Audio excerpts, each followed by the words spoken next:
Зегин ви донесува Медика Инфо, емисија за здравјето.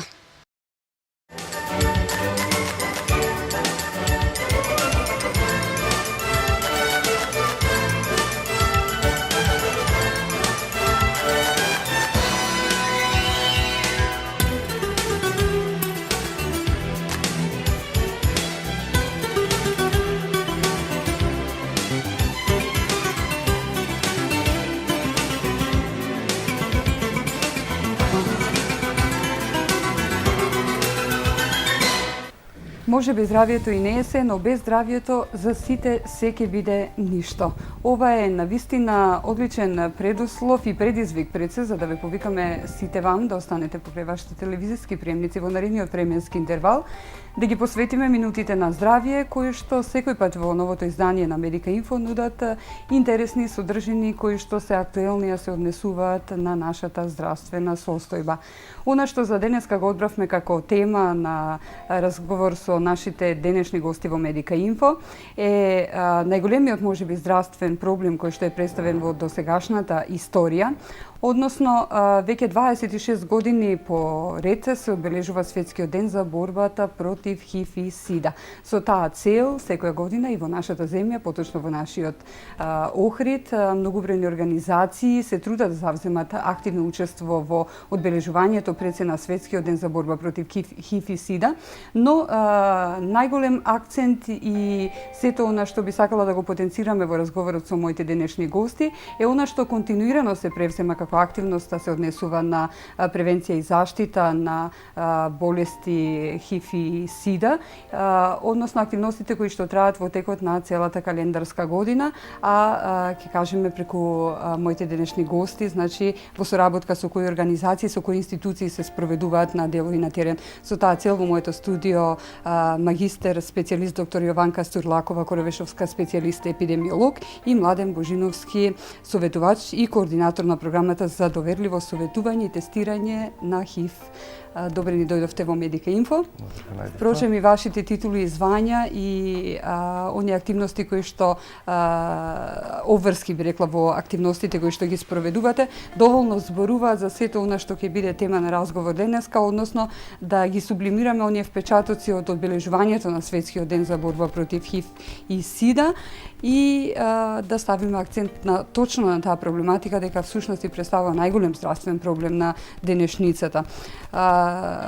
Вниманието и ние на јавноста би го свртеле кон овој проблем, започнувајќи со вас, докторке, нели всушност тоа е ваша вокација, да општо на почеток представиме општа дефиниција што всушност представува СИДА, да го увертира за она што понатаму ќе го зборуваме и компликациите кои што ги предизвикува. СИДА-та термин од француско потекло, меѓутоа од саксонско потекло, искратеница за синдром на стекнат недостиг на имунитет. Вирусно заболување кој што е предизвикано од хуман имунодефициентен вирус кој што навлезен во организмот после известен период доведува до низа клинички промени. Сега би сакала на почеток алармантноста на бројките, нели со самото тоа презентирано би била она вистинска слика за потврда на она што го кажуваме дека е епидемијата на вистина на високо загрижувачко ниво, кога станува збор за податоците и програмите на според програмите на Организацијата на Обединетите нации, пред се и Светската здравствена организација. Располагате ли со статистика колкав е бројот на заразени од ХИВ вирусот и СИДА, а колку починати би рекле од СИДА? И што покажуваат пред се актуелно интересно за нас е бројките кај нас во Македонија и во Охрид. Од почетокот на ХИВ-СИДА епидемијата во Република Македонија од 1987 година до 2014 година се регистрирани 232 лица од ХИВ-СИДА. Како дека најголемиот број се инфицирани, моментално од тие 232 лица, 92 лица се со ХИВ позитивни, додека дел од нив се веќе и починати како болни од СИДА. Интересно е тоа што во 2014 година имаме 35 нови случаеви на ХИВ-СИДА, од кои што 13 лица се заболени од СИДА, а додека останатите се ХИВ позитивни. Според возрастната дистрибуција, најголем број на заболените се на возраст од 20 до 29 години, 15 лица, исто од 30 до 39 години се 14 лица. Според начинот на трансмисија на пренос на инфекцијата, 23 лица се добиле инфекцијата преку сексуален контакт на маж со маж, а додека 8 лица се преку хетеросексуален контакт. Меѓутоа, од заболените и инфицираните, 2 лица се интравенски корисници на дрога, додека 8 лица има непознат начин на пренос.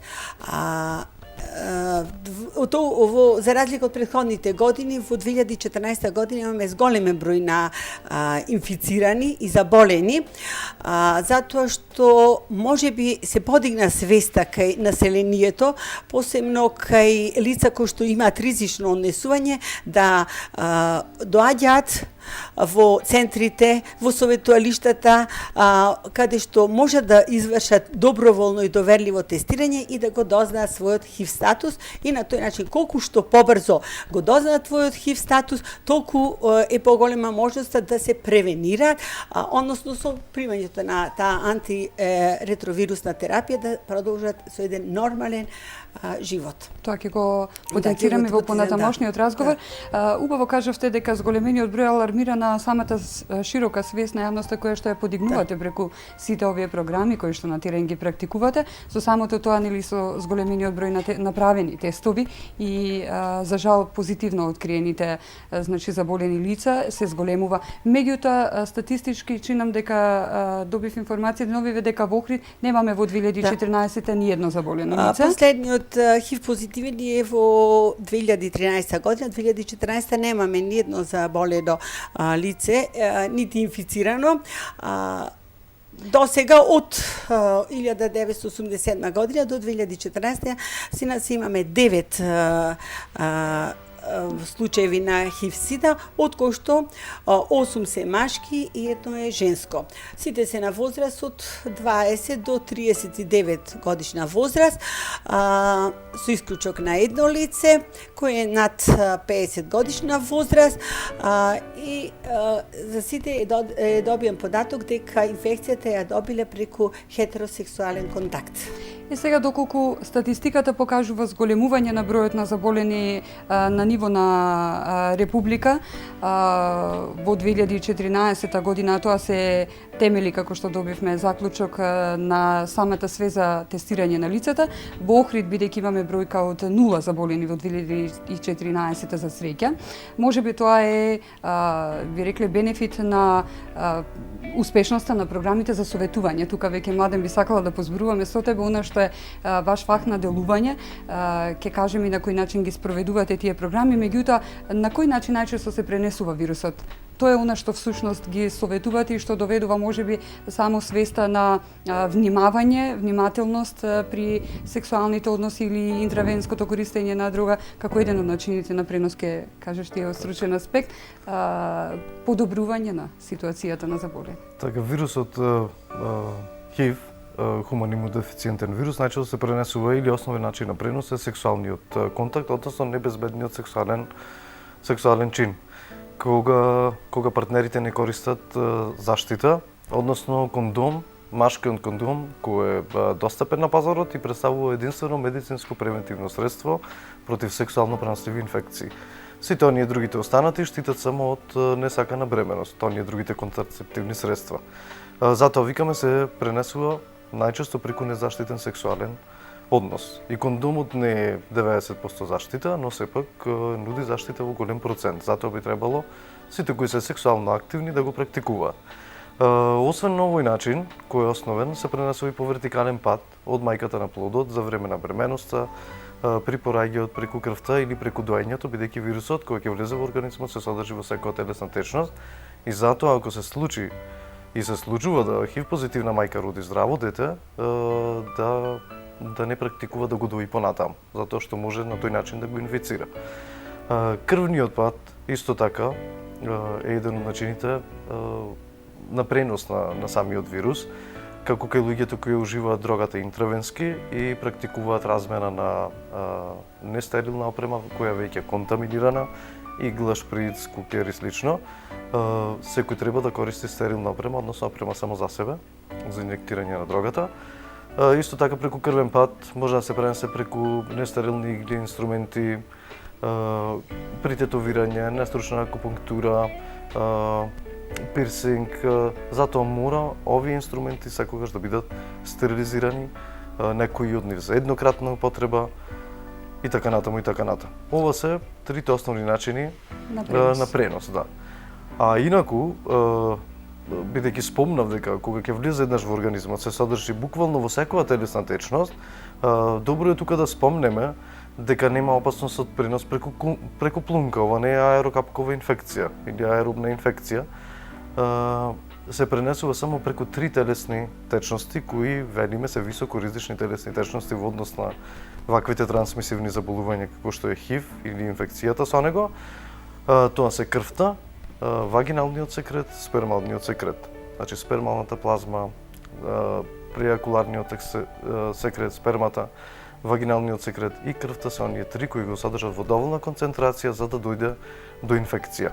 Но треба да има доволна концентрација на самиот вирус во било која од овие три телесни течности. За да може до пренесување, така. Така, за да Ова се основните начини на пренос на вирусот. Сега, доктор Сторлакова, колкав период може да помине до појава на болеста и кои се би рекле симптомите, тука би ги објаснил, односно какви се промени настануваат во организмот кога вирусот го инфицира? За да настане инфекција, мора вирусот да навлезе во крвотокот. Затоа зборуваме дека тоа е болест која се пренесува по крвен пат.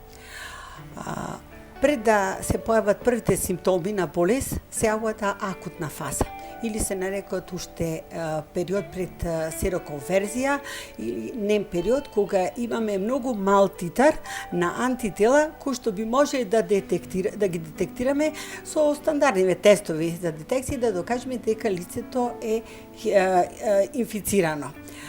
Во овој период, кој што трае некаде од 2 недели до 12 недели, односно некој пат кај некои пациенти до 24 недели, во овој период се јавуваат некарактеристични симптоми, ноќно потење, треска, болка во грло, се јавуваат иси по кожата, кашлица и тие симптоми траат кратко време, 7 до 10 дена исчезнуваат и лицето се чувствува добро. Важно е дека во овој период лицето и покрај тоа што го имаат вирусот во себе, ние не можеме да го детектираме. Тој е период што викаме Windows период, празен период, кога не можеме да го детектираме присуството на вирусот. После ова акутна фаза, потоа се јавуваат вистинските, односно преминуваат во болест СИДА и која има 4 стадиуми. Првиот стадиум тоа е стадиумот кога се јавувате на долготрајна генерализирана лимфаденопатија, односно со намалување на отпорноста, имунитетот на организмот, вирусот се размножуваат и се повеќе се намалуваат со намалувањето на имунитетот, веќе се јавуваат период еден долг период, кој период може да трае од 3 месеци па некаде до 20 години, меѓутоа во просек од 7 до 10 години, во кој период можеби клинички изгледат асимптоматски, меѓутоа кај некои, кај 30 до 50% од пациентите може да се јавит зголемување на лимфните јазли во 3 регии, од кои што 2 регии и плюс обавезно се јавуваат зголемување на лимфните јазли во препоните. Мало е зголемувањето, околу 1 сантим, и во овој период веќе имаме можност да со стандардните тестови за ХИВ да може да се детектираат присуството пораст на титарот на антителата, а лицето кое што е во ова фаза може лесно да ја пренесе инфекцијата со своето ризично однесување. Наредниот стадиум веќе е стадиум на вистински ран почеток на болеста, кога имунитетот се повеќе ослабен и имаме појава на се уште некои некарактеристични симптоми, знаци како што е нокно потење, треска, некарактеристични болки во стомак, диареја, пролите се јавуваат, намалување на тежината, се јавуваат болка во грлото, главоболки, зголемени лимфни јазли, па се јавуваат и кашлиците, многу чести се повторувачки инфекции на горните респираторни патишта, така да овие, доколку се појави некој од овие симптоми како поединечно, тогаш не е заплашувачки. Меѓутоа, ако се јават 2 или повеќе симптоми, а траат подолго време, тогаш веќе треба да се побара стручна помош. Наредниот стадиум, тој е интермедијарниот стадиум, односно тој е стадиумот кога веќе имаме појава на 2 и повеќе знаци, како и во претходниот стадиум, меѓутоа траат многу долго време. Имаме зголемена температура 37,8 подолго од 1 месец, намалување на телесната тежина повеќе од 10%, се јавуваат многу чести се опортунистичките инфекции, тоа се инфекции кои што кај особа со добар имунитет не би се појавиле, се јавуваат истите знаци како и претходните, меѓутоа се повеќе изразени и перзистира многу подолго време. И касниот стадиум, тој е стадиум кога веќе имаме напаѓање и бројни инфекции предизвикани од најразлични микроорганизми, од вируси, од бактерии, од протозои, голем број се појавуваат голем број на малигни заболувања, се зафатени нервниот систем, губење на памтењето, потоа се периферната неуропатија, се јавуваат промени на слезење, значи комплет, тоа е крајниот стадиум. Крајниот и можеби најдраматично би рекли фаталниот, так. Со таа цел заради спецификата на оваа болест и фаталниот исход нели од ова заболување, со таа цел значи превенција во многу земји ширум светот, младен се спроведуваат различни активности во едукација на луѓето за начинот на пренесување на вирусот, како што ги напоменавме начините, нели, мерките кои што се превземат за да не би дошло до инфекција. Тоа всушност е она што кон што се стремите со сите тие активности на терен. Да, во секој случај и претходно го спомнавте сервисот за доверливо советување и тестирање за ХИВ, каде претходно тоа е една од само од можностите луѓето да го превенираат своето или сопственото сексуално здравје. Ова функционира во рамките на Црвениот крст веќе 3 години. Во овие 3 години сме тестирале околу 300 лица, значи до овој момент сега зборувам. Ако минатата година биле 120 до 130 лица, сега би биле околу 200. Значи во овие 3 години околу 300 лица. Таму правиме проценка на ризик. За секој клиент кој ќе дојде, кој ќе се обрати до сервисот, обично смените се еднаш до 2 пати месечно, ќе се направи проценка на ризик и се прават рапидни, брзи скрининг тестови и за многу кратко време го имаме овој резултат, односно го имаме статусот на ХИВ на самиот клиент. Па имаме предтестоветување, имаме посттестоветување, без разлика дали клиентот себе се изложил на ризик или не. Мора да ја помине оваа фаза. Во последно време ова се чини дека е еден од најдобрите начини да зголеме свеста на луѓето за тестирање и да го дознаат својот ХИВ статус, пред се за себе, за околината и луѓето со кои го делат секојдневието, бидејќи постои антиретровирусна терапија која е достапна, бесплатна. Подоцна доктор Иванка може да каже нешто повеќе околу ова. И во секој случај Значи позитивни се ефектите на терен после спроведувањето така на овие активности. Со тоа би сакала да се надоврзиме токму и оваа година ја одбележавте неделата за борба против сидата во нашиот град под мотото да ја пополниме празнината во знаење, превенција и поддршка на лицата со ХИВ. Доволно самиот наслов на оваа активност. Така, токму тоа и сакав да спомнам сега, дека одговорноста е на самите нас. Колку одговорност однесуваме према себе и према другите, толку сме позаштитени, затоа токму има ваквото мото на 1 декември, Светскиот ден на борба против СИДА, заедно со Центарот за јавно здравје, невладината организација Опција од Охрид го одбележавме овој ден со соодветни активности. Направивме и вакви бесплатни советувања и тестирања за ХИВ и хепатитис С во истиот ден, бидејќи ги имаме на располагање. Но не се одбележува само на 1 декември.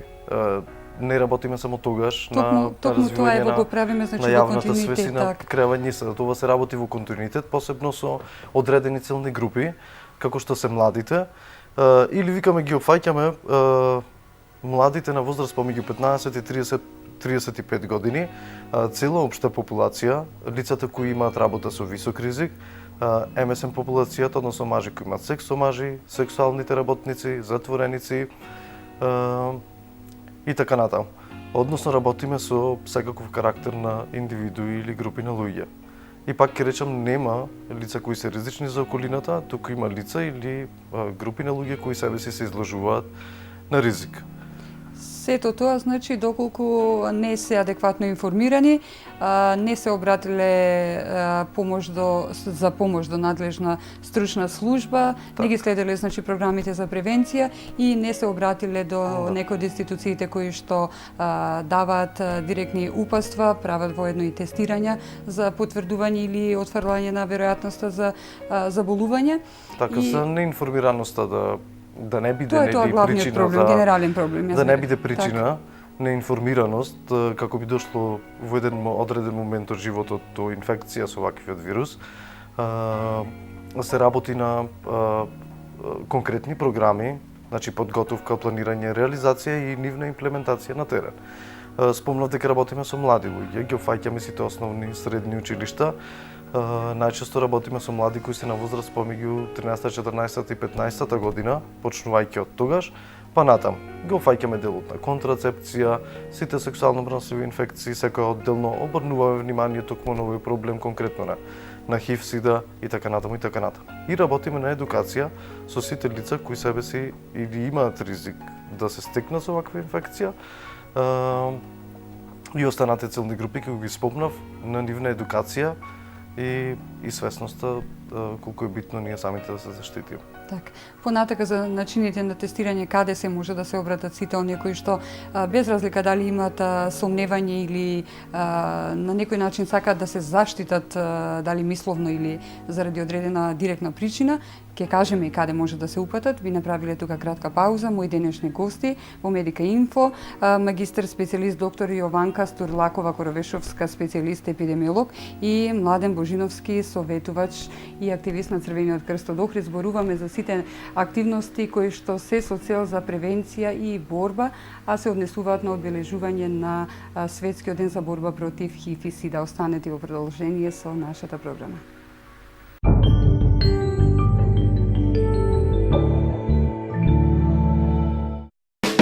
Зегин аптеки кај пазарот и новоотворената аптека на улица Димитар Влахов, веднаш до централната градинка. Здравје со најефтин лек.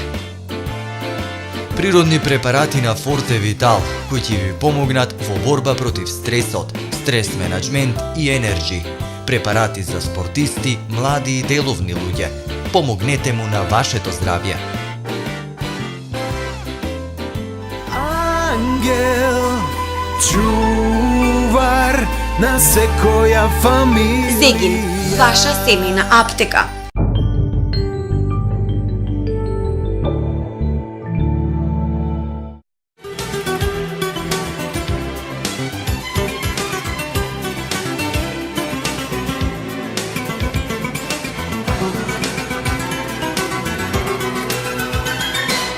Како што кажавме, веќе 26 години поред се одбележува Светскиот ден за борба против ХИВ и СИДА. Многобројни организации, вклучувајќи ја и Организацијата на Обединетите нации, Светската здравствена организација, многобројните организации на локално ниво, впрочем како што и тука кај нас во Македонија и во нашиот Охрид, се спроведуваат многобројни активности се со цел за превенција, информирање на општата популација и едукација кога станува збор за сериозноста на ова заболување кое што за жал завзема се поголем размер на светско ниво.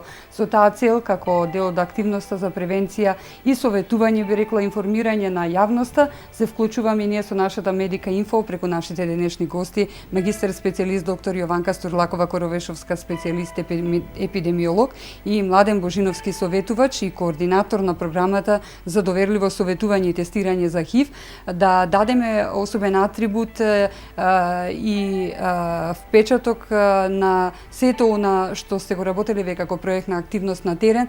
Впрочем, вие сте непосредно во контакт со јавноста, ги имате сублимирано впечатоците, дали веќе стануваме свесни за сериозноста на ова заболување, дали стануваме свесни за ризиците за пренос на ова заболување, како што кажавме, дали зголемениот број на заболени би рекла во позитивна конотација, доколку станува збор за подигање на свеста за редовно тестирање на сите ризични категории, или пак она бројка од 0 заболени во нашиот Охрид представува бенефит на успешноста на активностите кога станува збор на терен за начинот на правилно советување и практикување на мерките за предострожност при пренос на оваа инфекција.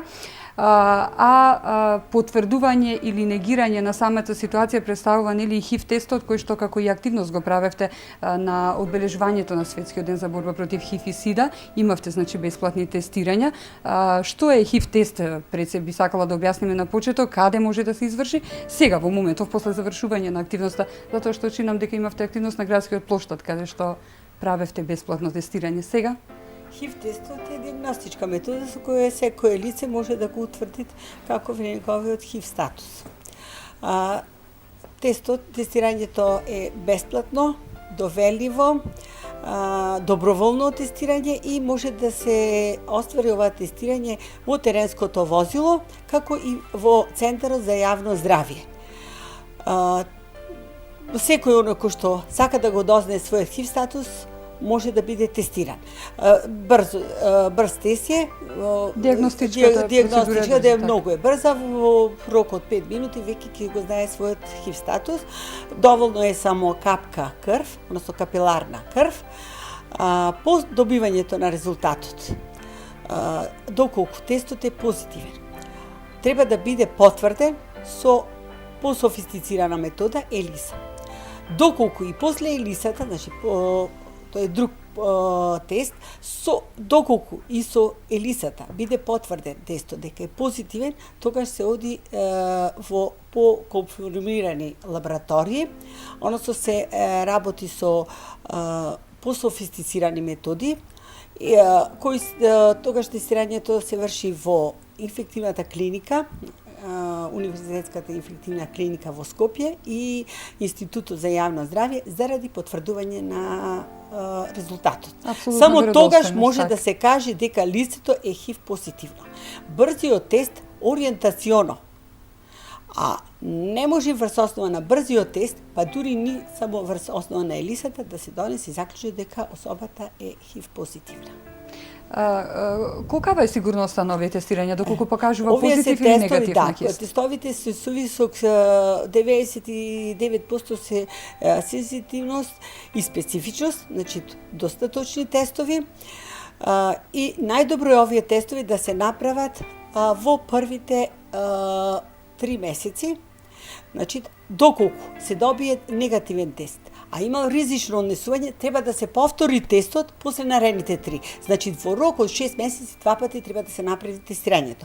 Доколку има претходната вечер ризично однесување и ако дојде наредниот ден да го провери својот ХИВ статус, то не добиват податок каков дали претходната вечер ќе биде заразен или не, туку со ХИВ тестот ми му кажувам претходните 3 месеци какво било неговото однесување.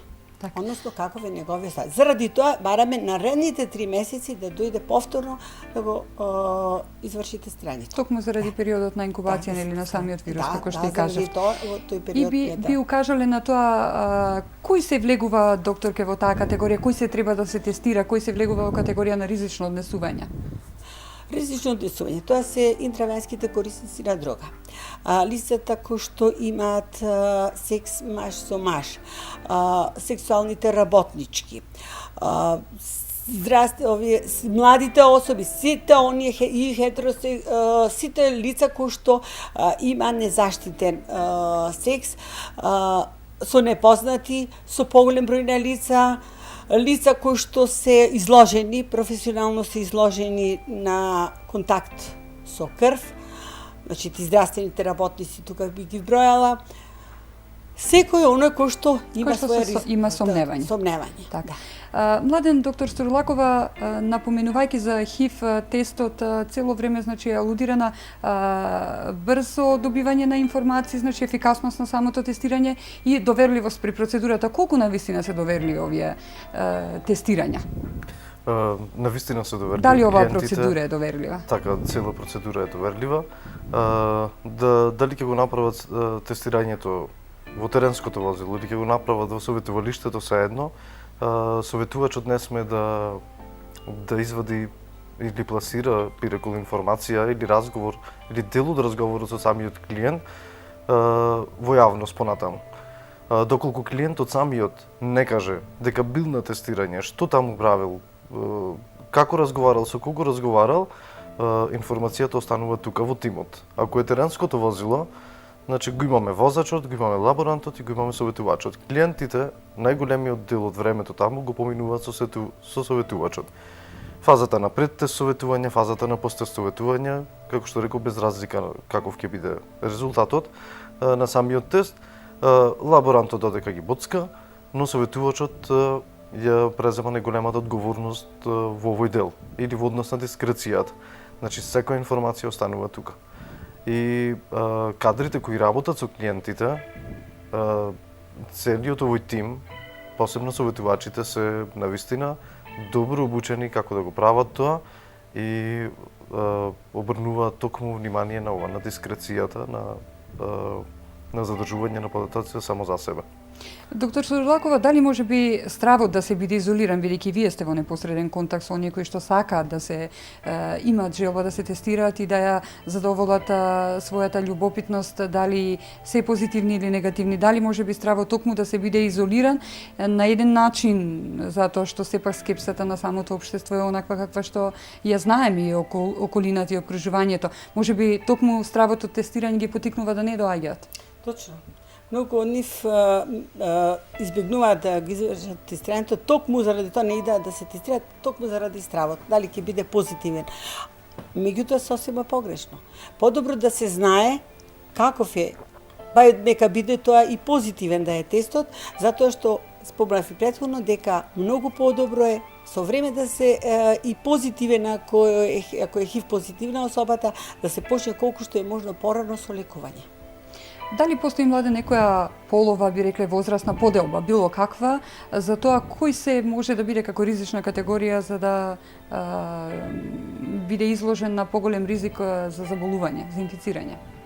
Така, би рекол дека секој кој е сексуално активен, кој е промискуитетен, кој не знае како да го заузда своето либидо, се изложува себе си на ризик или се впушта во небезбедна сексуална врска, дека е потенцијален ново инфициран со може би не случајни се вирус. тие активности како советување што ги давате на токму таа ризична категорија на лица од 15 години до...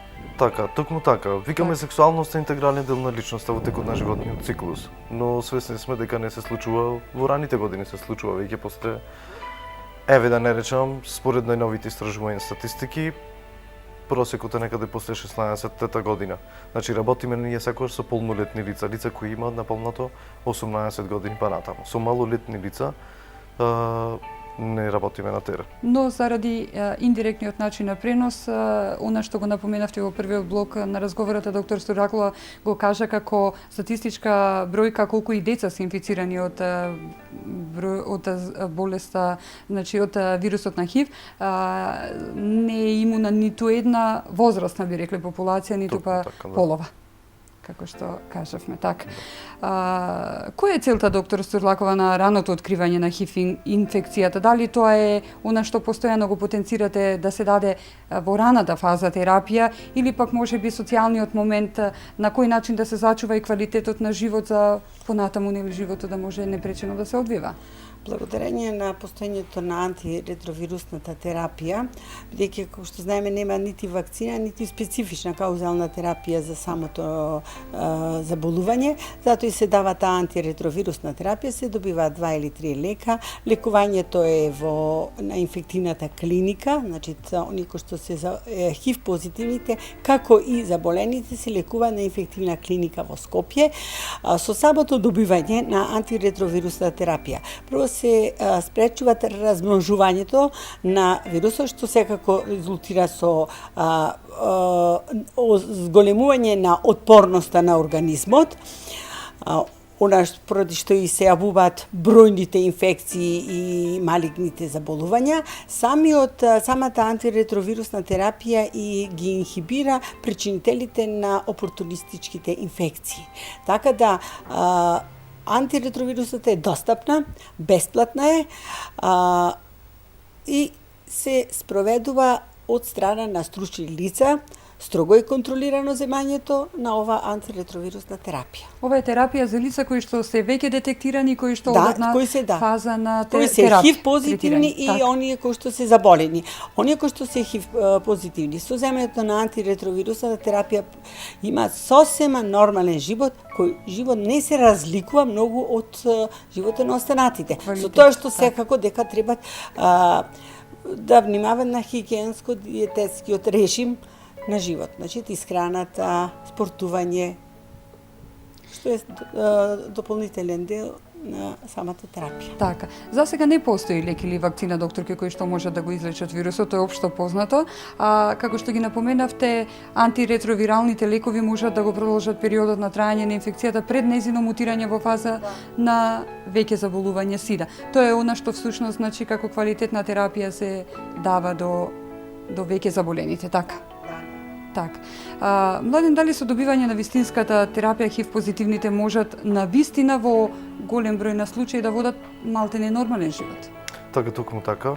Ова е веќе докажано во пракса. Имаме луѓе колку е возможно тоа? Луѓе кои живеат со ХИВ подолго од 16 години, познати на јавноста кај нас. Некои од нив беа и медиумски експонирани. Јас бев се уште дете, можам да речам. Тогаш тие се уште живи. Имаме такви лица и во светот, значи антиретровирусната терапија навистина го одржува квалитетот на животот. И може да водат нормален живот како сите останати. Без разлика на ова, имајќи го предвид фактот дека самата инфекција со ХИВ не може да се стекне преку секојдневните вербални и невербални контакти, нема опасност за другите во околината, лицето може слободно да го води својот нормален живот. И кога веќе зема антиретровирусна терапија, се чувствува и многу подобро, многу поздраво, значи може понатаму да води здрав животен стил до крајот на животот. Не мора да значи дека на крајот дека би биле изолирани доколку се самата детектирани, инфекција може да премине во болест СИДА која е летален карактер, не мора да значи дека токму ова ќе биде причината за смртта на една индивидуа кој се инфицирала со ХИВ. Со тоа се потврдува значи нормалниот квалитет на живот според начинот на действување и вршење на општествените должности во секојдневието, но дали стигматизацијата на луѓето кои што се носители на ХИВ најчесто има последица за нив. Токму таа стигма е она што е пресудно за да си го оневозможат себе си тој квалитет на живот. Такова е една и од основните причини заради која ние работиме на превенција и на вакви превентивни кампањи и програми со големата маса и викаме со општата популација заради избегнување на вакво нешто понатаму. За секој може, велиме, кога викаме нормално да го живее својот живот, подразбираме да може нормално да излезе, да пие кафе во кафуле, а да не биде вратен, да може да оди во банка, да ги добие медицинските услуги, да го прави сето она што ете ги кажеме во нормални услови би го правеле, да не биде етикетиран и заради заболувањето кое го има за жал, да биде отфрлен. Така и да му бидат одземени одредени човекови права. Значи ова е веќе кршење на човековите права. Без разлика на ХИВ статусот, секој мора да ги живее, тоест мора да ги ужива своите човекови права.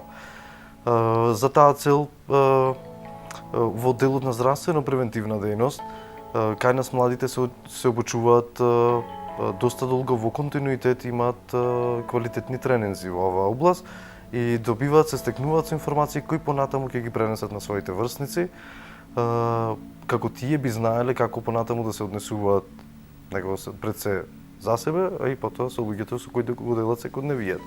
Сето знаење кои тие го имаат, понатаму да го искористат со цел како тие да знаат да се заштитат себе си и како да го живеат животот во одреден момент ако мора да се живее со лице кое е ХИВ позитивно.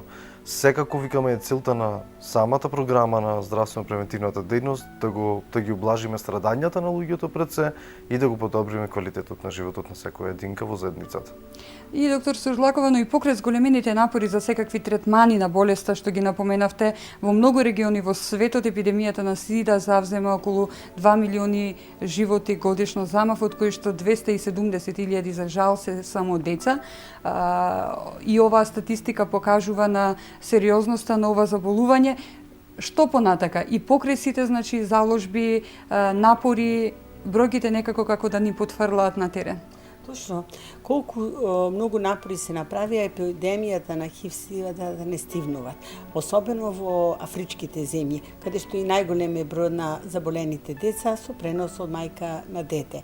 Колку и да се работи на тие превентивни програми во овие земји, свеста на луѓето е се уште на многу ниско ниво.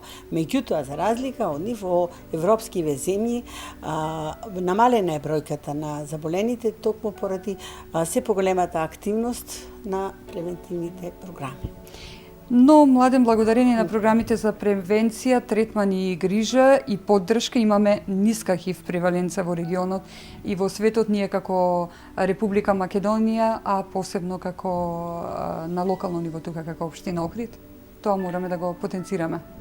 Да, навистина е така. Кај нас веќе доктор Иванка ги спомна и бројките наназад во колку години сме имале ново регистрирани или ново инфицирани кои се регистрирани понатаму. Ние работиме доста на информирање, на пренос на оние точни информации. Јас берку за среќа да бројката е мала. Се надеваме дека така и ќе се одржува. Можеби ваква бројка имаме затоа што веќе е поголема свеста. Мислам, мината од 2014 година имаме повеќе ново регистрирани, бидејќи свеста е поголема кај луѓето да го направат тестот за ХИВ, кој е бесплатен и достапен. Но во секој случај, ние како мала земја, со толку големи кампањи, веруваме дека сме допреле до јавноста, до поголемата јавност, дека сме пренеле пораката која имаме цел да ја пренесеме и дека она што го работиме дека е издржано понатаму. Тоа е и не и целта. На апсолутно адекватен начин, како што впрочем го правевте сето тоа изминатиот период, вклучувајќи го и годинешното 26-то поред одбележување на Светскиот ден за борба против ХИВ и СИДА. Активностите кои што континуирано во текот на целата година, без разлика дали како Црвен крст активност или активност на јавното здравство во Македонија се практикува. Сите оние тестирања, тестови, едукативни трибини и советувања кои што ги правите во континуитет во текот на целата година, дали до младата популација или до повозрастната популација, и бесплатните тестирања кои што мораме да ги напоменеме се во континуитет достапни до сите оние кои што имале ризично однесување и се сомневаат заради заболување. Тоа е доволен показател за како сублимат на сето на што го зборувавме во нашиот разговор за сериозноста на оваа епидемија на светско ниво, која што годишно околу 2 милиони животи одзема, како што кажавме, голем број на деца од нив, е показател на ниската ХИВ преваленца во регионот како адекватен начин на кампања за борба и превенција, би рекле, против ХИВ и СИДА. Ви благодарам за учеството во нашата Медика Инфо. Благодарности до вас што бевте дел и денеска со нас во разговорот за вклучување активно за превземање на поголема свест кога станува збор за превенција за борба против ХИВ и СИДА, одбележувањето на Светскиот ден за борбата против ХИВ и СИДА 26 поред. Сите оние статистички податоци кои што кажуваат на терен можеби представуваат загрижувачки бројки, но сепак задоволителен е показателот заради позитивност и бенефитот на целиот ентузијазам на тимот кој што работи на терен во нашата земја, се оние позитивни и бројки кои што зборуваат на терен за Македонија, како што кажавме, посебно за Охрид, а пред се бенефитот за ниската ХИВ преваленца во нашиот регион како водечки позитивен показател. Со таа цел вклучување несебично, срдечно во текот на целата година, покрај ние како тим на Медика Инфо беа вклучени моите денешни гости на особено задоволство, магистер специјалист доктор Јованка Стурлакова Коровешовска, специјалист епидемиолог, и Младен Божиновски, советник и координатор на програмата за доверливо советување и тестирање за ХИВ. Се надевам дека ги задоволивме сите љубопитства кога станува збор за болеста која што непрестанно дава инспирација на сериозноста на епидемијата на 21 век ХИВ и СИДА, и ги прекинавме сите оние стигматизми кога станува збор за неинформираноста, а се однесува токму на ова пандемско заболување. Ви благодарам за вниманието и ве поканувам и во наредната Медика Инфо да обрнеме особен акцент повторно на интересна тема од областта на здравието, затоа што можеби здравието и не е се, но без здравието за сите секи биде ништо. Имајте пријатна вечер и секој добро.